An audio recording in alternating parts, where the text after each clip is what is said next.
These are all the hero changes for Overwatch 2's Mirrorwatch event, and some of these changes are actually insane. Hello everybody and welcome to the channel. So basically what this event is you get to play in an alternate universe where the good heroes become bad heroes, or they basically swap their faction. So if you look at Bastion, he becomes a member of Null Sector. If you look at somebody like Ana, she becomes a member of Talon instead of Overwatch. And of course Doomfist is now a member of Overwatch, and Reinhardt is a member of Talon. And they've got a ton of changes to these heroes. It is incredible. Now, there is kind of one little annoying thing. It isn't Talon versus Overwatch, or the evil guys versus the good guys. You can just play as anyone at any point in any game, which I guess kind of makes sense. But I was expecting it to be sort of the good guys against the bad guys, but whatever. This is fine, and it's actually really fun to see these kind of abilities in the game. Yeah, so let's break this down, and let's just get stuck into all of the hero changes. Let's begin with Zen. Now, these images are taken from the official Overwatch blog, and they've put these little tables up explaining what the changes are. It would have been nice if this was actually from the patch note website, but whatever. We'll just throw these on and then read them off. But we'll only read off the ones that have actually been updated. So as you can see, Orb of Harmony is updated. Launch this orb at an ally to heal them. Deal damage to increase healing. Updated Orb of Discord. Launch this orb at an enemy to increase the damage they take and deal additional damage over time. And there's a new ultimate. This is the Interdiction Zone. Creates a field that prevents enemies from using abilities, which is, well, it's pretty strong. It's really strong, actually. Obviously, you know, you've got to go in there as Zen and block the enemy abilities, but this is a crazy ultimate. Mercy, so she gets a lot of changes. The Caduceus Staff. So if you hold primary fire to heal an ally, you hold secondary fire to increase an ally's damage inflicted and deal damage to nearby enemies over time. Soul Burn. Detonate a fallen ally or enemy. And the ultimate is Revenge. Gain the ability to fly and fire rockets. Abilities are all enhanced. So Mercy becomes an absolute killing machine. Next up is Brig, and actually I kind of like Brig. Brig's whip shot is really cool. You'll see some footage of this in the background of the video, but it now pulls players towards Brig, and I'm not joking, this really messes them up, especially Tracer. If you can pull Tracer towards you, it's really good. So she's got Repair Pack, heals an ally and grants them lifesteal. Updated whip shot, launch your flail towards an enemy and pull them closer. That is just great. This is really good. Barrier Shield, hold secondary fire to deploy a frontal energy barrier, block damage to empower Shield Bash, and Shield Bash, available when Barrier Shield is deployed, dash forward to knock an enemy back. When empowered, it sets enemies on fire. And you know what, actually, I kind of do want to, I don't want to rant, I just want to say this is really cool. And these are kind of abilities that, you know, we probably would have got in PvE Overwatch 2. And it is just cool. Like, who cares about balance? This is just cool. You know, it's not competitive or anything like that. It's literally just a fun arcade mode. And it is super cool. And it kind of makes me super sad that we're not going to get to see these actually in a proper, fully fledged game mode with progression. But, you know, that's the world we live in. Echo. Echo's sticky bombs now home, and they're really strong. Especially if you've got a Reinhardt on your team, because Reinhardt's barrier now acts like BAP's ultimate. So you've got BAP's window attached to his barrier. So if you fire the homing torpedoes or the homing missiles through, or homing sticky bombs, I should say, through the barrier, they get damage amped, which is just stupid. Anyway, sticky bombs. Fire a volley of homing sticky bombs either, that detonate after a delay. Flight. This one is really weird. This is honestly really weird. Super weird to get used to. So you fly forward really quickly and then free fly briefly, but it's only for like a second. Damages and knock back enemies. Focusing beam. Channel a beam for a few seconds. That slows enemies and deals very high damage to targets with less than half health. And the ultimate is maximum efficiency, increase attack speed, and reduce all cooldowns. And also, it must be said, if you can hear Athena as the match narrator in any of these videos, and if you can't, just go and play the mode. I'm getting very strong Command & Conquer nod vibes, that's all I'll say. It's amazing.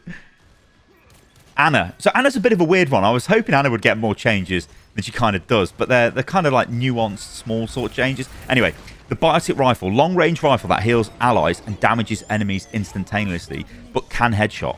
So that's obviously really nice. You know, that's like a massive buff. Updated Biotic Grenade. Throw a grenade that heals and increases healing on allies while damaging and reducing healing.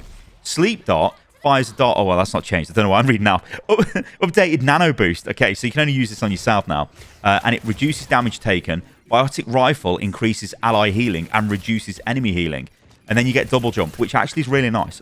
So out of these changes, yeah, keep the headshot because that's sick. And then keep double jump because that's also sick. Okay, next up's Widow. So Widow becomes a member of Overwatch and gets, well, a barrier. So the Widow's Kiss primary fire, automatic assault weapon, holds secondary fire for a long-range sniper weapon. Charged shots reveal enemies. Silk Shield place a protective barrier. So you'll see this throughout the gameplay footage, but it's basically a barrier on the floor that you can place down and then use as a window to snipe from behind. An Infrasight highlights weak points on enemies. And this is a bit weird. I'm not entirely sure what this does, but yeah, I've seen the prompt come up on top of the screen saying like weak points highlighted. It's like, okay, I don't know what that does, but yeah, Widow is now good. And she's got a shield, yeah. So Bastion becomes a member of Null Sector, or a member of just the Omnics in general, the evil Omnics, and everything has changed for Bastion. So configuration recon, this is mobile, but with a powerful shotgun, and it is a powerful weapon. Although I am trash with Bastion, and I do just get destroyed in this mode with him. Configuration intel. This reveals nearby enemies and increases attack speed and reload speed. The A38 tactical grenade, it fires a bomb that bounces off walls and explodes when it impacts enemies on the ground. It deals no damage to you, though. And then the ultimate is configuration reinforcement. And this honestly made me go, what the actual hell? When this was used against me the first time. You become immobile, but you deploy 4 slicers. Now, if you played the PvE, you'll know what the slicers are. They're those little sort of robots that run forward and they've got the little beam which slice you up. So they're slicers. Really cool, actually. It's like a little... He spawns minions and they run forward. It's actually kind of cool. So nice little changes for Bastion. Very thematic. So Tracer only gets 2 changes. I thought they'd go crazy on Tracer and almost make her like a hybrid Reaper Tracer or something, but they haven't. So Blink is updated. Teleport in the direction you are moving. Take damage to teleport additional time. So I guess... You know, she loves pain in this alternate universe. And Bloodthirst, after dealing enough continuous damage, attack speed is increased and damage steals health from enemies. So this is obviously very nice in 1v1 situations. So I guess pretty strong changes to Trace. And Trace is already super OP in the game at the moment anyway. So I guess this just makes her even better. But yeah, it's cool. And the skin, you know what? I will say this about the skins. The weapon model for Tracer is actually really nice. Really like that on the skin. Because, of course, it's the only part of the skin you see in-game anyway. Sombra, or Agent Colomar, as we should call her now. Loads of changes here. So, Hack gets updated. Hold to hack your allies and enemies. Hacked allies have an increased attack speed and overhealth. Hacked health packs spawn faster and can't be used by enemies. Taking damage interrupts the hack attempt. And Virus infect enemies with a projectile that deals damage over time and decreases their damage dealt. Virus damages hacked enemies at a faster rate. And then New Antivirus grants health and increased attack speed to yourself and nearby allies. And I believe that's the ultimate antiviruses. So again, pretty cool. Like, again, it's all very thematic, isn't it? Really cool changes. I think this mode, it might be a little bit underrated, to be honest, but I think it actually is a really nice, cool mode. And I've had quite a bit of fun playing this, and I actually want to go back and play it. And in my head, that's past my stupid sty test of like, oh yeah, I want to play this more, so it's great. Zarya gets a ton of changes as well, so she becomes Talon Zarya. Particle Cannon. Primary fire fires a short-range linear beam. Secondary fire shoots piercing energy orbs in a straight line. Particle Barrier. Damage blocked by barriers increases Particle Cannon's damage. Barriers knock back and damage enemies upon expiring, so they kind of like explode when they expire. Projected Barrier. Create a damage barrier around an ally. This is ally. Damage blocked by barriers increase Particle Cannon's damage. Barriers knock back and damage enemies upon expiring, so kind of the same thing. An Expulsion Zone. This is the ultimate. Launch a gravity surge that pushes enemies away. I've got plushie in my mind. A Zarya plushie would be awesome. Anyway, yeah, pushes them away. It's the opposite to grab, which I guess makes sense, because if she's now evil, then yeah. Fallen Knight Reinhardt. Okay, this is where things get funky. So, Barrier Field that holds secondary fire to deploy a frontal energy barrier that increases the damage of allied projectiles, increase movement speed upon braking.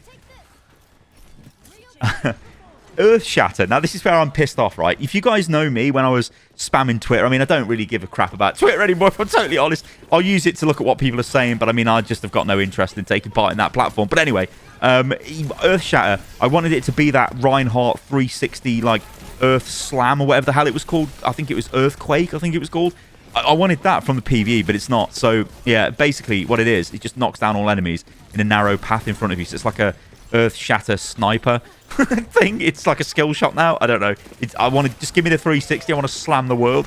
And then you get a new passive, which is kind of funny. So you go into a frenzy. So damage from Rocket Hammer increases attack speed. So you just keep going mental. I think this has got a cap on it. I don't think it's unlimited. But yeah, you just keep swinging your hammer, which is awesome. And then Doomfist gets a ton of changes. So he becomes the strike commander of Overwatch. So he basically takes Soldier 76's old role. And yeah, he becomes the leader of Overwatch. And this is what he gets. So Seismic Slam, leap and smash the ground, grant overhealth to self and nearby allies while leaping. Power Block now projects a shield that blocks frontal attacks, blocking heavy damage, empowers Rocket Punch. And then Meteor Strike gets updated. So you press Q to leap up in the air, move the targeting circle, then press left mouse button to strike the targeted area or grant allies overhealth. And I guess that would be whatever it would be on the consoles.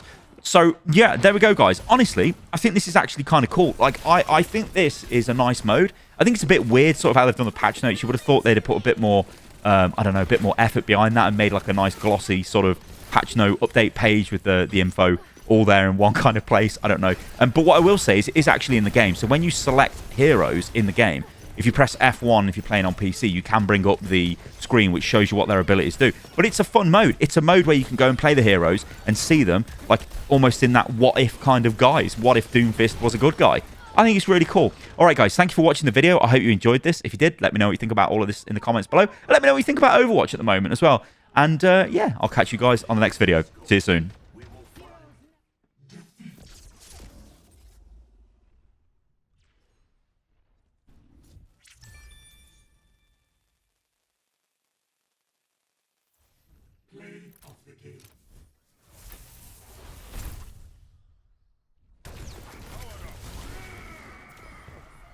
Meteor Strike!